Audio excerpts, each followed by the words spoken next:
আসসালামু আলাইকুম ওরহমতুল্লাহি ওবরাকাতুহ। আমি খালিদ সাইফুল্লাহ, এলএম সেবা চ্যানেলের পক্ষ থেকে আপনাদের সকলকে জানাই আন্তরিক শুভেচ্ছা ও মোবারকবাদ। আজ আমি নাজের অধ্যায় নিয়ে আলোচনা করব। নাজের অধ্যায় মানে হলো দেখে দেখে সহি করে কোরআন শিক্ষা করা, অর্থাৎ দেখে দেখে কিভাবে আপনি কোরআন শরীফ তিলাওয়াত করবেন। আপনি কায়দা শিখেছেন, এখন কিভাবে নাজেরাটা পড়তে হয়, দেখে দেখে কোরআন শরীফ পড়তে হয়, সেই বিষয় নিয়ে আলোচনা। তাজবিদ, গুন্না, কোথায় টান হবে, কোথায় গুন্না হবে, কোথায় কোন হরফ সহি করতে হবে, এই বিষয় নিয়ে আমি এই সম্পূর্ণ অধ্যায় সাজিয়েছি। আমার আমপার অধ্যায় আছে, বেশ কয়েকটি কোরআন শেখার কোর্স আছে আমার চ্যানেলে, আপনারা চাইলে দেখে আসতে পারেন। আপনি যদি কোরআন পড়তে না পেরে থাকেন তাহলে অবশ্যই আমার যে কোনো একটি কোর্স মনোযোগ সহকারে দেখবেন। আশা করি আল্লাহর রহমতে আপনি অবশ্যই কোরআন শরীফ শিখতে পারবেন। এরপরে নাজের অধ্যায় দেখবেন, আমপার অধ্যায় 20টা সূরা দেওয়া আছে, কীভাবে মুখস্থ করতে হবে 20টা সূরা সহি শুদ্ধভাবে, সেটা সুন্দরভাবে সাজানো আছে সেখানে। এরপরে নাজের অধ্যায় শুরু করেছি শেষের থেকে, অর্থাৎ পিছন থেকে ইনশাল্লাহ শেষের দিকে, প্রথম দিকে যাচ্ছি আমি, এবং খুবই ছোট ছোট করে আমি এই পর্বগুলো বানাচ্ছি, নাজারা পর্বগুলো। আজকে সূরা নাবার 24 থেকে 31 নম্বর আয়াত দেখাবো। আপনারা খুবই মনোযোগ সহকারে দেখবেন, সম্পূর্ণ ভিডিওটি দেখবেন। আর আপনারা যদি আমার কাছে অনলাইনে কোরআন শিখতে চান অবশ্যই আমাকে মেল করবেন। আমার মেল অ্যাড্রেস স্ক্রিনে দেওয়া থাকবে, আবার ডিসক্রিপশন বক্সেও দেওয়া থাকবে। আপনারা চাইলে আমাকে মেল করবেন। আপনার সন্তান বা আপনি নিজে কোরআন শিখতে চাইলে আমাকে অবশ্যই মেল করবেন। একাকীভাবে পার্সোনালভাবে আমি কোরআন শেখাই ইনশাআল্লাহ। ইতিমধ্যে দেশ দেশের বাইরে বিভিন্ন জায়গা থেকে আমার কাছে স্টুডেন্ট পড়েছেন ইনশাআল্লাহ। সবাইকে শেখানোর চেষ্টা করতেছি আপনাদের দোয়ায়। তো আপনারা চাইলে আমার কাছে কোরআন শিখতে পারেন। তো আসুন শুরু করি। বিসমিল্লাহির রহমানির রহিম। বিসমিল্লাহর ক্ষেত্রে আমি বারবারই বলি, প্রত্যেকটা ভিডিওতে প্রায় বলি যে রহমান এবং রহিম আল্লাহর দুইটা গুণবাচক নাম। রহমান দয়ালু, রহিম পরম করুণাময়। হ্যাঁ, রহমান এবং রহিম খুবই সুন্দর দুইটা নাম আল্লাহ তাআলার। কিন্তু আমাদের দুঃখ হলো আমরা এই রহমান এবং রহিম সহি করে বলতে পারি না, কারণ হ্যাঁ আমাদের গলার থেকে আসে না। বেশিরভাগ যারা আমরা জেনারেলি পড়াশোনা করছি বা জেনারেলি পড়ি, আমাদের বেশিরভাগ ক্ষেত্রেই হাতে গোনা কয়েকজনের হয়, আলহামদুলিল্লাহ তারা মেহনত করছেন। তো বেশিরভাগ ক্ষেত্রে আমাদের এই উচ্চারণগুলো হয় না, রহমান এবং রহিম। আমরা বিসমিল্লাহির রহমানির রহিম, অর্থাৎ বিভিন্ন বক্তব্য বিভিন্ন জায়গায় আমরা যে বিসমিল্লাহ বলি, এটা আল্লাহ তাআলা শুনলেই তো মনে হয় নারাজ হয়ে যাবে। আসলে এমনভাবে আমরা বলি, তো আমরা চেষ্টা করি যে বিসমিল্লাহ বলার সুন্দর করি, বিসমিল্লাহির রহমানির রহিম, সুন্দর করে বলি রহমান। একদিন দুদিন কয়েকদিন মেহনত করেন, দেখবেন সহি হয়ে যাবে, খুবই সহজ। রহমান রহমান রহমান বলতে থাকেন, 100 বার করে প্রতিদিন নিয়ত করেন, 100 বার করে পড়বেন। রহিম রহিম চাপ দিয়ে দিয়ে দেখবেন হয়ে যাবে, অটোমেটিক হয়ে যাবে ইনশাআল্লাহ। তো অর্থ হচ্ছে পরম করুণাময় ও অসীম দয়ালু আল্লাহর নামে শুরু করছি। লা ইয়াযুকুনা ফিহা বারদাও ওয়ালা শারাবা। দেখুন প্রথম অবস্থায় আপনারা 1 2 3 4 5 6টা শব্দ আছে, ধরেন এখানে দেখেন, এখানে একটা স্পেস আছে, এখানে স্পেস যদিও আছে কিন্তু এটা পুরোটা একটা শব্দ। ইয়াযুকুনা ফিহা বারদাও ওয়ালা শারাবা। ভেঙে ভেঙে পড়বেন, ছোট ছোট করে পড়বেন। পড়লে কী হবে, আপনার কোথায় টান আছে, কোথায় গুন্না আছে, এগুলো আপনি স্পষ্ট করে দেখতে পারবেন, বুঝতে পারবেন, এবং সেটাকে আপনি যাচাই করতে পারবেন। আপনি প্রথম অবস্থায় যদি আপনি টান গুন্না ঠিক না করেন, তাহলে সারা জীবনেও কিন্তু আপনার এই টান গুন্না কোরআন পড়ার ক্ষেত্রে ঠিক হবে না। কারণ আমরা পড়ি যখন একটানা পড়ার চেষ্টা করি, তখন কী হয়, প্রত্যেকটা শব্দে শেষে টান হয়। যেমন ধরুন লা ইয়াযুকুনা ফিহা, এই যে না, নুনে কিন্তু কোনো টান নাই। কিন্তু আমি যদি একটানা পড়তে যাই, অর্থাৎ লা ইয়াযুকুনা ফিহা, এভাবে টানটা হয়ে যায়। এখানে ইয়াজু জালে টান, কফে টান, লাম, মানে এখানে প্রত্যেকটা শব্দেই অক্ষরে কিন্তু টান আছে, কিন্তু নুনে টান নাই। তাহলে নুনে কিন্তু টান হয়ে যায় অটোমেটিকভাবে আমার। কিন্তু এই জন্য আপনাকে খেয়াল করতে হবে প্রথম অবস্থায় যে কোন অক্ষরে টান আছে এবং কোন অক্ষরে টান নাই। এটাকে খেয়াল করতে পারলেই আপনি কোরআনটাকে শুদ্ধভাবে পড়তে পারবেন। আর টান ভুল হইলে একালিফ টান, যে মদ, এই যে জবরের বাম পাশে খালি আলিফ, লামে পেশের পর জজমালা ওয়া, পেশের পর জজমালা ওয়া, জেরের পর জজমালা ইয়া, জবরের পরে খালি আলিফ, এই যে টানগুলো জবরের বাম পাশে খালি আলিফ, জবরের বাম পাশে খালি, কতগুলো 1 2 3 4 5, এখানে 6 7, 7টা টান আছে শুধুমাত্র এই একটা আয়াতে। 7টা মদের হরফ আর একটা গুন্না আছে এখানে, যে হিন্দি বা গুন্না। তো দেখুন 7 আবার একটা শেষে আর একটা টান আছে, মধ্যে ওয়াজ, অর্থাৎ 8টা টান একটি গুণনা। এক একটা আয়াত আপনি প্রথম বছর বিশ্লেষণ করেন যে এই আয়াতটা কোন কোন জায়গায় টান হবে, কোন কোন জায়গায় টান হবে না। প্রথমে এটা দেখেন, বোঝেন, তারপরে আয়াতটা পড়েন। এভাবে বেশি না, আপনি 1 পৃষ্ঠা আপনার পড়ার দরকার নাই আপাতত প্রথম অবস্থা, আপনি 2 লাইন 5 লাইন পড়েন। আপনার 10 পৃষ্ঠা পড়ার দরকার নাই, আপনি প্রথমে 1 পৃষ্ঠা পড়েন, অল্প পড়েন, কিন্তু সেই পৃষ্ঠার প্রত্যেকটা আয়াত, প্রত্যেকটা শব্দ, প্রত্যেকটা হরফ খেয়াল করেন যে কোন হরফটায় আমার টান দিতে হবে, কোন হরফটা আমার গুণনা করতে হবে। তাহলে আপনি পরবর্তী যেয়ে আপনার দেখবেন একটা সময় আসবে আপনার কোনো টান গুণনায় ভুল হবে না। এটাই বাস্তব। তো আপনি যদি মনে করেন যে না আমি কোরআন শিখে গেছি, আমি শুধু পড়েই যাব, ভুল হচ্ছে কোনো দেখার বিষয় নাই। বিশেষ করে আমার মা বোনেরা যারা আছেন অনেক ভুল পড়েন, মানে ভুলের শেষ নাই। আসলে এভাবে পড়লে তো আল্লাহ সওয়াব দিবে কিনা আল্লাহ তাআলাই ভালো জানেন। আবার নামাজে অশুদ্ধ পড়লে নামাজই কিন্তু নষ্ট হয়ে যায়। এজন্য আমরা শিখতেও চাই না, চেষ্টা। আর যেহেতু এখানে আপনি আমার ভয়েস শুনতেছেন, আমাকে দেখতেছেন না, যারা মহিলা মানুষ আছেন তারা অবশ্যই এটা খেয়াল করেন যে প্রত্যেকটা অক্ষর আপনি বিশ্লেষণ করে পড়বেন। আমি এখানে বলে দিচ্ছি, দেখেন, তাহলে লামে জবরের পরে খালিফ, মাদে হরফ একালিফ টান হবে এখানে। ইয়াযুকুনা, জাল কি করতে হবে, জিহ্বার আগাদে বলতে হবে। আবার পেশের পর জজমাল ওয়াও আছে, মাদে হরফ একালিফ টান দিতে হবে। আমি এভাবে কিন্তু আমার নাজার অধ্যায়ে প্রত্যেকটা শব্দ ভেঙে ভেঙে দিই। আমি ইনশাআল্লাহ পুরো কোরআন শরীফ এভাবে ভেঙে ভেঙে আপনাদেরকে শেখাবো। কারণ নাজারা পড়ার শুধু নাজারা রিডিং পড়া না, আপনাকে প্রত্যেকটা অক্ষর, প্রত্যেকটা হরফ আপনাকে দেখতে হবে। কফ অফিস কু, কফ গলা নিতে হবে। কু কু কু বললেন কাফ হয়ে যাবে, কিন্তু ইয়াদু কু না বললে কাফ হয়ে যাবে, কারণ মানে কফের জায়গায় কাফ হয়ে যাবে। ধরেন এই যে করতে পারবো, করতে পাবে, পাবে না, পাবে না। এখন পাবে বয়ের এই জায়গায় যদি ছোটো একটা ফোঁটা দিয়ে দিই তাহলে কি এটা কি র হয়ে যাবে না? কত বড় পড়তে, পাবের জায়গায় পারে হয়ে যাবে, দুইটা ভিন্ন হয়ে যাবে। ঠিক তদ্রূপভাবে কফটাও যদি আপনি ভুল পড়েন, কাফ বলে ফেলেন, তাহলে কিন্তু এখানে একটা জিনিস কী হবে, ভুল হয়ে যাবে। একটা হরফের জায়গায় আর একটা হরফ হয়ে গেলে ভুল হয়ে যায়। তো আপনারা খেয়াল করেন। এরপরে ফি হা ফায়াজের ফি জের পর জজমালা ইয়া, তারপর জবরের পরে খালিফ মাদে হরফ বার দাও। যে তানবিনের পর ওয়াও আসছে, ওয়া হলে বাগুন্নার একটি অক্ষর এখানে গুণনা করতে হবে। বার দাউ আলা, আবার ওয়ালা, ওয়াবে কিন্তু টান নাই, জবরের শুধু জবর আছে, জবরের পরে খালি লিফ নাই, ওয়াবে টান হবে না, লামে টান হবে, জবর পরে খালি লিফ। এই যে এলাম একই।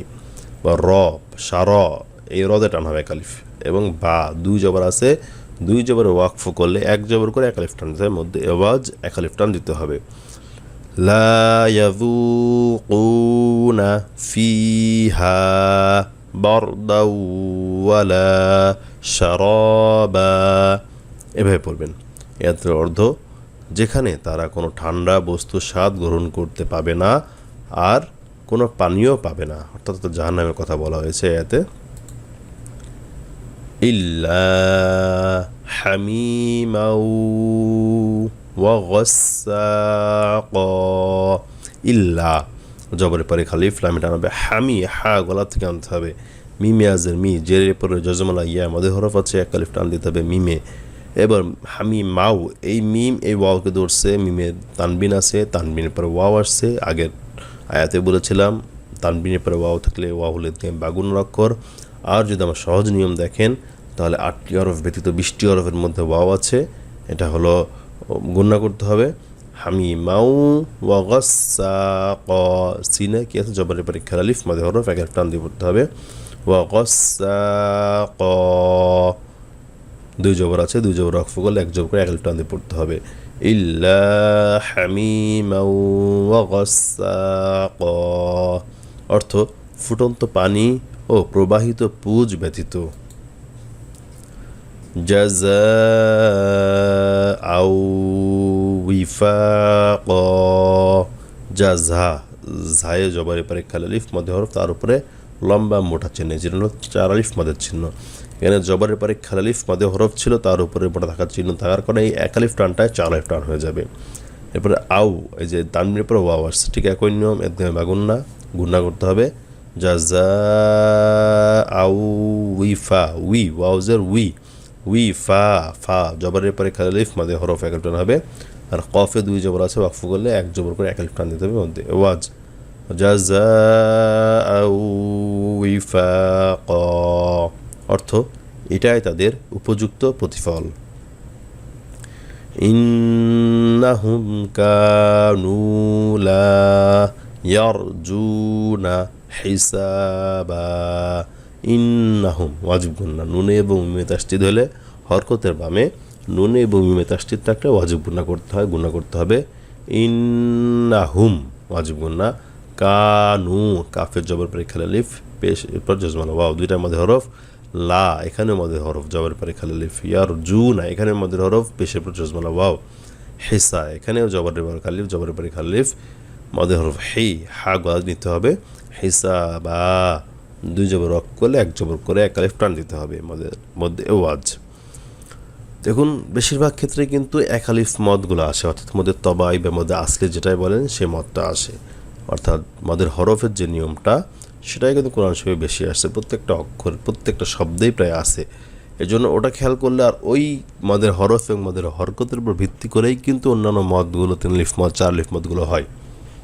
এজন্য বিশেষ করে মদের হরফ এবং মদের হরকতগুলো খেয়াল করতে হবে।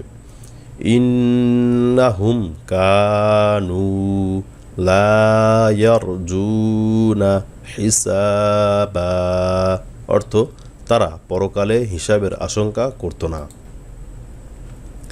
ওয়াকাযযাবু বিআয়াতিনা কিযযাবা, এখন তাসদিদ আছে ওয়াবে, যদি আগের আয়াতকে মিলাই আসেন তাহলে তাসদিদ ধরে মিলাই আসতে হবে, আর যদি মিলাই না আসেন, যেহেতু আয়াত শেষ হয়েছে আমি যেভাবে মিলাইনি সেহেতু এখানে তাসদিদটা বাদ দিতে হবে, ওয়াও জবর ধরতে হবে। ওয়াকাযযাবু, জাল জিব্বার আগা দিয়ে, আগেই বলেছি যে জাল বলা যাবে না, জাল জিব্বার আগা দিয়ে বলতে হবে। বা ওয়া পেশবু, পেশের পরে জজমালা ওয়াও মদে হরফ এক টান দিতে হবে। বি আয়াতিনা, খারা জবর খারা জবর, একটু আগে বললাম মদের হরকত এবং মদের হরফ খুবই গুরুত্বপূর্ণ, এটাই বেশি আসে। তো এটা হলো মদের হরকত, খারা জবর এক আলিফ করে টান দিতে হবে। নুনে জবরের পরে খালি আলিফ মদে হরফ, এখানে আবার কি যা বা জবরের পরে খালি আলিফ মদে হরফ, আর সে মধ্যে ওয়াজ, দুই জবর ওয়াকফ করলে এক জবর করে এক আলিফ টান দিয়ে পড়তে হবে। ওয়াকাযযাবু বিআয়াতিনা কিযযাবা, প্রথম অবস্থায় বাংলা পড়বে, অর্থাৎ থেমে থেমে ভেঙে ভেঙে ছোট ছোট করে ভেঙে ভেঙে পড়বেন।